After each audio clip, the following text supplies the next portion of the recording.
Welcome to Gracefully Greying. I am your host, family law attorney Henry Gornbein. I'm also a partner in the law firm of Lippitt O'Keefe Gornbein. Every week on Gracefully Greying, we explore issues that we face as we are getting older or have aging parents.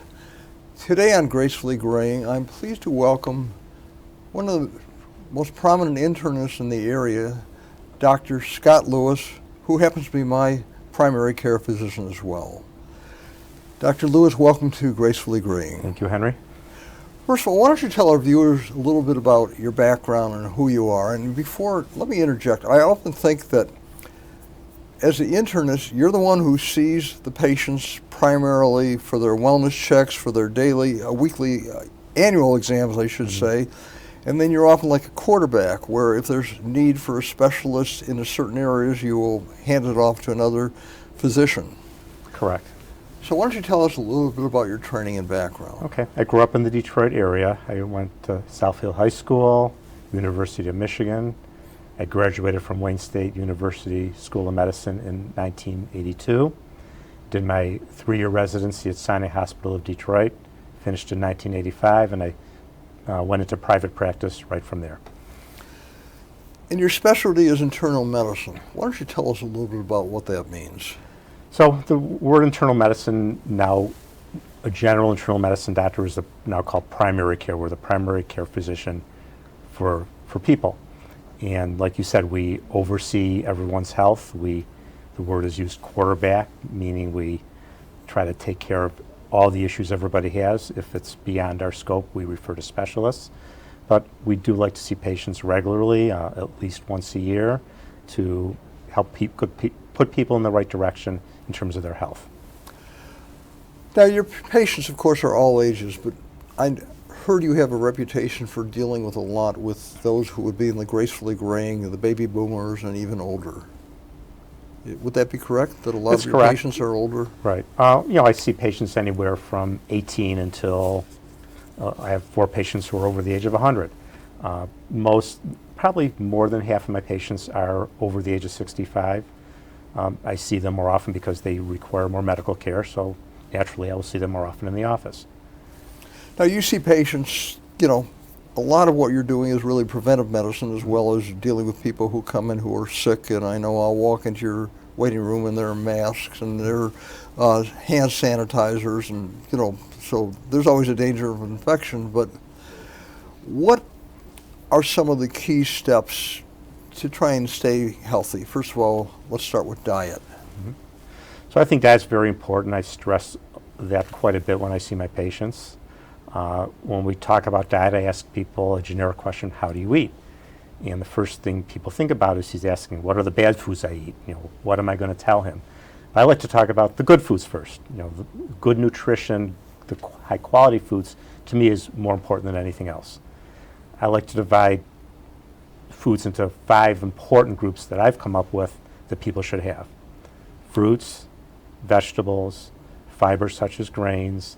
The 4th group I call the high protein plant-based group, which is beans, nuts, lentils, quinoa, foods that are very lean but healthy in terms of plant-based protein. And then fish. I think fish is very important to eat too. And one thing, and I think you and I talked about this years ago, that one of the worst things are sugars. Right.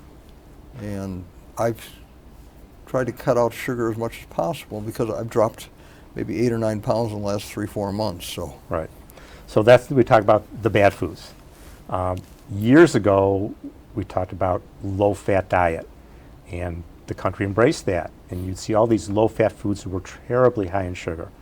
And the thinking was they're okay because they're low in fat. We start seeing more weight gain, more diabetes, and the pendulum has swung more toward low sugars, and I use the word processed carbohydrates, simple carbohydrates, foods that are carbohydrates that are absorbed quickly in our bloodstream, as opposed to what's called complex carbohydrates, the fruits, the vegetables, the fibers that are absorbed slowly in our bloodstream. The sugars, when they get absorbed, they raise our insulin levels quickly. Insulin level will drive the sugar down quickly. We get hungry quicker. So the more sugar we eat, the more hungry we tend to get, and they are big weight gainers. What about exercise as part of the equation? So exercise is extremely important. When we talk about exercise and nutrition, it's not just talking about your weight.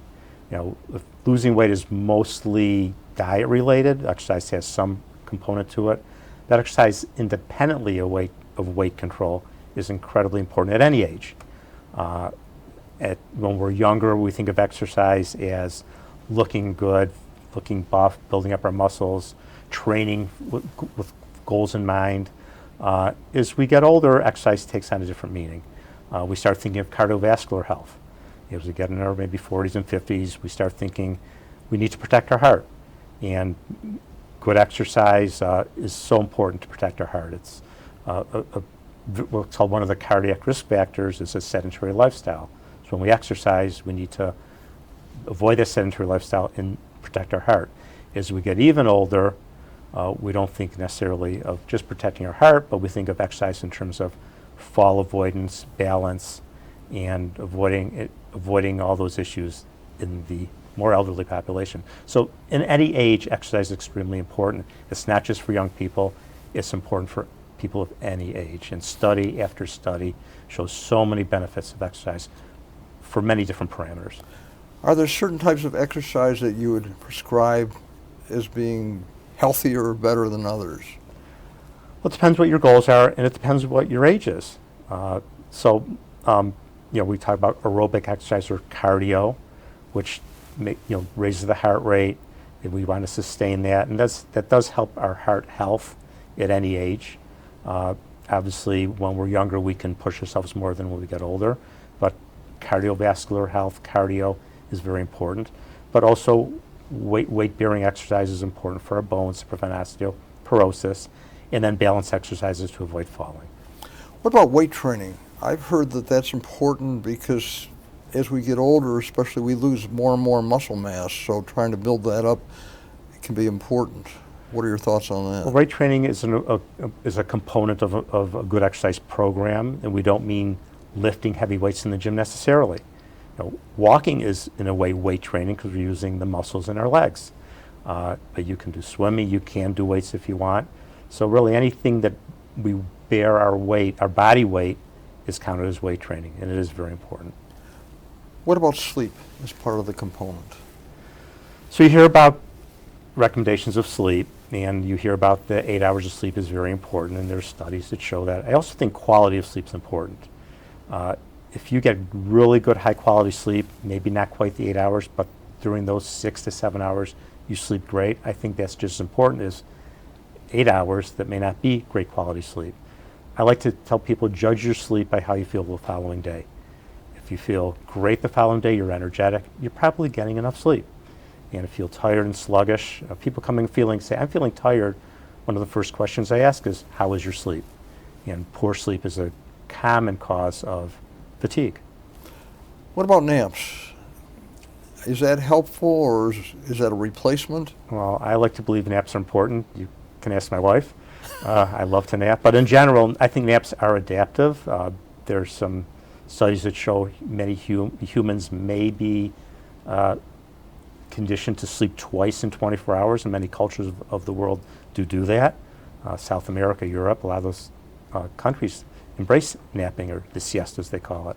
So napping is good. Obviously, we don't have time a lot of times in our life to do it, but if you have time to take a quick nap, I think there's nothing wrong with it. Well, when I was a kid growing up, my father was a school teacher, and I remember he was always take a nap, and even just 15 minutes or a half hour, I'll do it, and sometimes, and you feel kind of re-energized. Right, I feel it reboots you, so I think it's fine. I always say naps will not affect the sleep the following night. They make up for sleep the night before. I've got a question.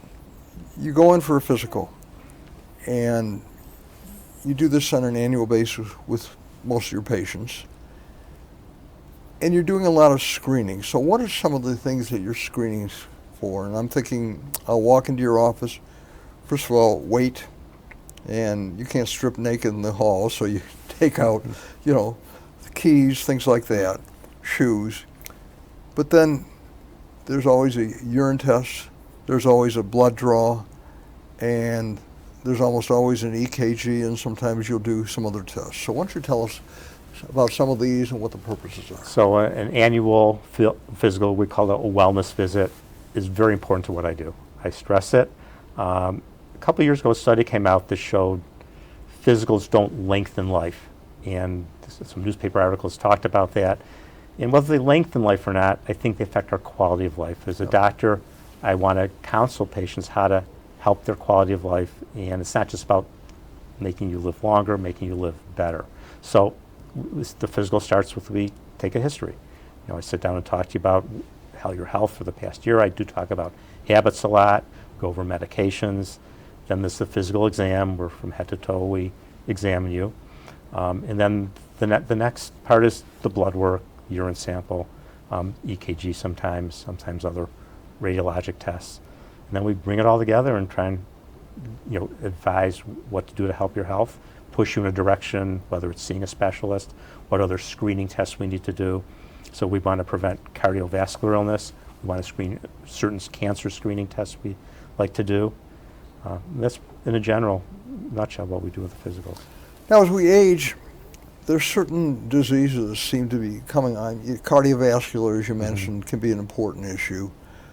What about diabetes? I mean, there's, of course, juvenile diabetes, which is genetic, but a lot of people, especially if they don't watch their diets, as we get older, there's, you know, other type 2 diabetes, I believe. So type 1 and type 2 diabetes are really different diseases. Type 1 diabetes is where the pancreas stops making insulin. Okay. But type 2 diabetes is what I see way more often in my practice.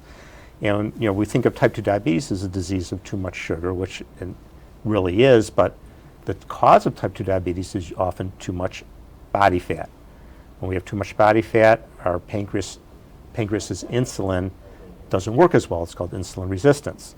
And when the insulin doesn't work as well, secondarily the blood sugar goes up. So we get rid of the body fat, our insulin works better, and our blood sugar goes down. So the crux of treating type 2 diabetes is not just initially medication, but habits, eating better, exercise, and in turn losing weight and getting your sugar down. So the key really, a lot of what you got to do is convince people really to change some of their habits, which is probably difficult. And especially now in our society, more and more we want to rely on that magic pill that's going to do everything. And I think, at least personally, I think that's the last thing we want. Right. The medication is not the first line of defense against disease if it can be avoided. I like to tell people who have high cholesterol, high sugar, high blood pressure, I want you to lower it instead of me lowering it by what you do, so I can avoid giving you medication. If you can do it on your own, we can avoid the medication. It's always for the best. Unfortunately, it doesn't always work that way. We have reached our first break point. We will be right back with my guest, Dr. Scott Lewis, as we discuss some key issues as we are gracefully graying. Maple Lane Golf Club is a 54-hole golfing treasure located in the heart of Sterling Heights. Maple Lane Golf Club offers immaculate greens, a top-flight pro shop, and inexpensive green fees. For convenience, book your tee time online at maplelanegolf.com.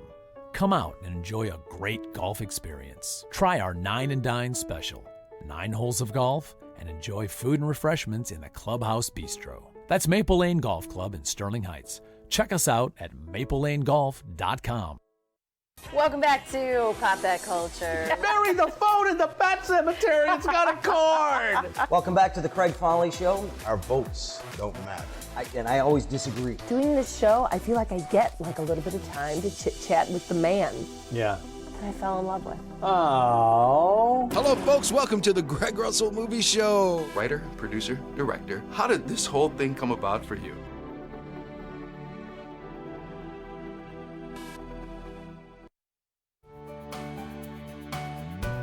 The Bee Gees song, Staying Alive, just might help someone you know stay alive. It's one of those beats you just can't get out of your head once it's there. And it turns out the disco song has 103 beats per minute, which happens to be the perfect number to maintain the rhythm for performing CPR. A study out of Illinois found that doctors and medical students who listened to the song while they were practicing CPR not only performed flawlessly, but they also remember the technique 5 weeks later. The T's to CPR are performing the technique aggressively, that is pushing hard enough and pushing on the chest fast enough to force the blood to where it needs to go. So when it comes to proper technique, it turns out that compressing the chest to the beat of staying alive really can help the victim stay alive. With another prescription for your health, I'm Dr. Jim Bragman.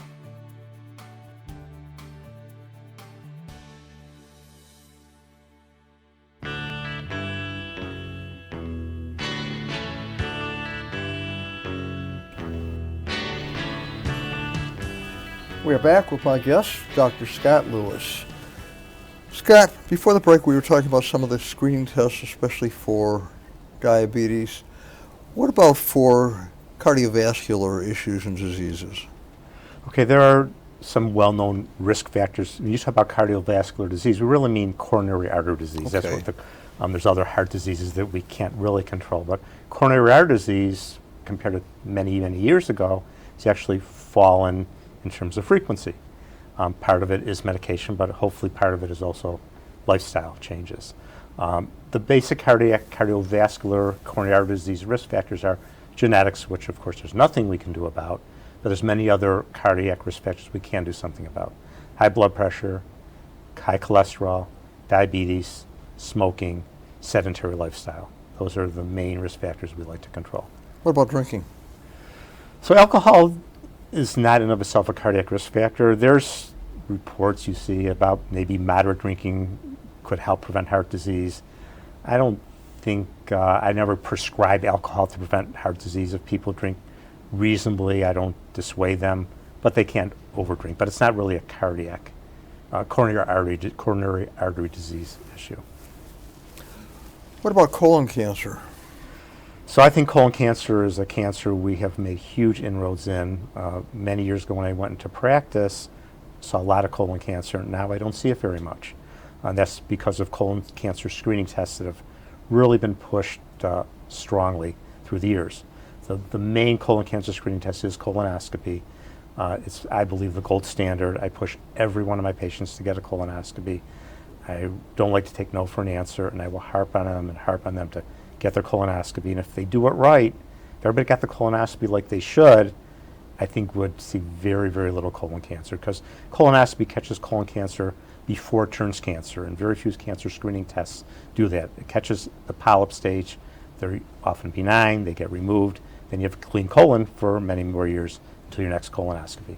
So it's very important to get a colonoscopy. Well, again, it's early screening. And very, very early, right. What about prostate cancer? And that's a big issue for men. We screen prostate cancer. Prostate cancer is extremely common. It's got a variable spectrum in terms of severity. Many prostate cancers never budge and they never cause problems. Some prostate cancers are very aggressive, and they're trying to figure out how to stratify patients who has the aggressive prostate cancer, who doesn't.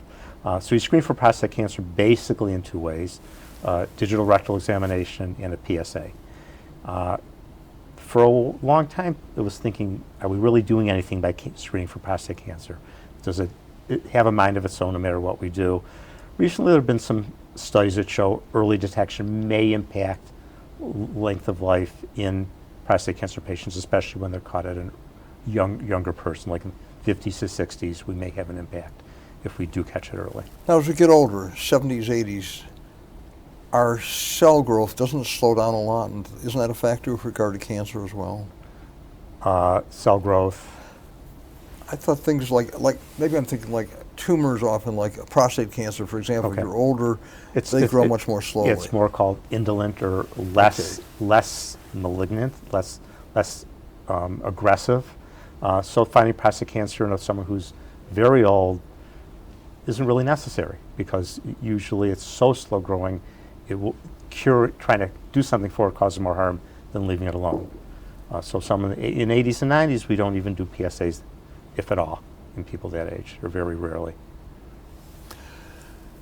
Now, one of the major killers, of course, is pancreatic cancer. Is there anything being done? And my understanding is you can't find it until it's too late because symptoms don't show up. Is there anything for early screening in that area? So frustrating. There's still nothing approved for early detection of pancreatic cancer. Doing ultrasounds in everybody, CAT scans in everybody has never been shown to prevent the death for pancreatic cancer. Some patients have a strong family history, and there's a lot of research being done at some of the medical centers about should we ultrasound them, should we image them, we help them if they have a strong vulnerability, and maybe something like that will come to fruition. But it's one of the most frustrating, devastating cancers we deal with. Now, Scott, as we age, and if you ask my wife, cognitively, I'm becoming more impaired, but it's like often our short-term memory is not what it used to be, and our long-term memory seems to get sharper. I mean, do you see more and more of this with your patients as they're aging? Use two different words. Use cognitive and use memory. Okay. Two different things. Okay. Okay. Cognition is sort of understanding what's going on around you, having insight, having sort of getting it. So it's recognition, basically. Right. Memory is different. Now, people with cognitive impairment who eventually get dementia do have memory issues, but as we age, certain memory issues are expected. Not thinking of someone's name, not coming up with the proper word when you want to say it, and 5 minutes later we remember it. Those are normal. Many people come in with those complaints worrying they're getting early dementia or Alzheimer's, but they understand what's going on. They're the ones that are aware of the issue. So pure selective memory loss is very common. Cognition, though, where patients don't really understand what's going on with their mental status, but the family members have to tell me what's going on, that gets more of my attention. Now, Alzheimer's and dementia, horrible disease. Do you see more and more of that with patients as they're getting older? I think I do, and the question is it getting more common, or are patients just getting older? Are we allowing more Alzheimer's dementia to happen because we're keeping people alive longer? And that's possible. It's a terrible, devastating disease. I have an aunt who just passed away a few days ago, and she'd been suffering from Alzheimer's and dementia for a long time. And my question is, can you die from that? So you don't get to have a direct death from it, but I call more indirect, meaning once you get severe dementia, you're less mobile, you move around less, you're more prone to falling. So obviously severe fractures can accelerate death. If you're immobile, you get more chance of having bad infections such as pneumonia, urinary tract infections, and the end-stage dementia patients stop eating. Once they stop eating, their nutrition goes bad. That can affect the kidneys, their immunity. So they die indirectly from those manifestations. Well, stopping eating, is that part of the disease? Because that's what happened. I mean, like with my aunt, she just basically stopped eating and wasted away more and more. And if those other diseases don't get to them first, eventually they do stop eating, and that's often leads to their demise. Now, what about with Parkinson's? So Parkinson's is a difficult disease. It's a disease where the dopamine in our brain isn't produced well enough in a certain center of our brain that makes dopamine. Medications for Parkinson's initially work very well, then the medications eventually work less and less, and it's a slowly progressive disease. Again, variable. People can live many years with it. Some people it's very aggressive and they don't live that long with it. I know it's called the snowflake disease because everyone is slightly different. Correct, like many. Another issue that's of interest to me is the fact that I hear more and more as people get older, we all fall, but falling becomes more of an issue. And often you'll hear about someone perhaps in their 80s, sometimes 90s, they fell, broken hip or something, and that's the beginning of the end, so to speak. Falls can be absolutely life-altering. Right. So the two general issues is try to keep the bones strong as best you can with the exercise, with good nutrition, and if necessary medication to slow down the progress of osteoporosis. But just important, if not more important, is preventing falling. And a lot of times with the elderly, we need to stress, make sure your risk of falling is low, be sensitized to the concern about falling. If your falling risk gets higher, you need the walking aids such as a walker. Watch where you're going, avoid walking in areas where you're more prone to falling. And fall avoidance is such a huge, huge issue. What about depression? Do you see more and more of that as your patients are getting older, especially those in their maybe late 70s, mid to late 80s? Depression is certainly an issue. Depression is obviously an issue at any age, but as people age and get older, sometimes depression doesn't come out as obviously as someone who is younger and depressed. Sometimes depression can cause what's called a pseudo-dementia, meaning people with depression, all of a sudden, they lose their spark, they don't think as clearly, and some people who have dementia seemingly dementia, are really terribly depressed. People who get older, they're losing their friends, they lose a loved one, and the world around them isn't the same as it used to be. They don't socialize as much, and they're more by themselves, and it's a very, very difficult situation. So the recommendation you make to patients is to how to counteract this, is to keep them from, I guess loneliness is a big issue I think too. socialization is very important. If you're by yourself, it makes it much more difficult, so being around people helps. And trying to recognize that you maybe are depressed, and if necessary, seek some help, talk to somebody about it. Occasionally medication can help. Medication for elderly depression isn't usually as helpful as a younger, clinically depressed person, but you need to certainly try and get some help in some way. Do we over-medicate? Many times. As a primary care doctor, I like to oversee the medications. Many people see specialists who will give a medication for their particular issue, then another specialist medication for their issue. Sometimes the medications have interactions. So when I see patients, I always go over the medications. You want to avoid over-medication. Don't let the list get too long if it's not necessary, and watch for drug interactions. Scott, we are down to 1 minute. What are some final thoughts you'd like to share with our viewers before we sign off? And I don't know if you want to touch on hearing loss or not. But Hearing loss is very important. I will touch that in a way. I like to tell people there's 4 issues that will help you age better to take care of. Number 1, socializing. Number 2, exercise. Number 3, reading. Number 4, make sure your hearing is okay or can be corrected. I've come up with those, and I think if you can get those 4 issues under control, you will a better chance of aging better. I think, exercise, not only your body, but also your mind. Correct. Well, that's what you do. Critical. No question. Well, Dr. Scott Lewis, I really appreciate your coming on and being my guest on Gracefully Greying. And I want to thank you for watching Gracefully Greying.